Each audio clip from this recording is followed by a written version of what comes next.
చూసాం కదండి ఐటీఎం యూనివర్సిటీలో ఉన్న సితోలి క్యాంపస్లో ఇంతకుముందు నేను మీకు చెప్పినట్టుగా ఓన్లీ సైన్స్కి సంబంధించిన కోర్సెస్ మాత్రమే ఇక్కడ ఉన్నాయి.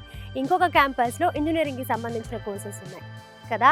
సో యూనివర్సిటీ అయితే మొత్తం చూసాము, చాలా చాలా బాగుంది. ఫస్ట్ ఆఫ్ ఆల్ ఇది 350 acresలో ఉండడం వల్ల చాలా స్పేషియస్గా ఉంది.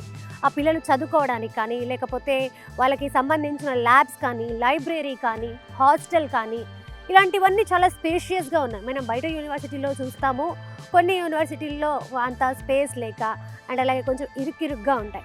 అండ్ అలాగే ఇక్కడ ఇన్ఫ్రాస్ట్రక్చర్ గురించి మనం మాట్లాడుకోలేదు. ఇక్కడ ఇన్ఫ్రాస్ట్రక్చర్ అయితే చాలా చాలా బాగుంది.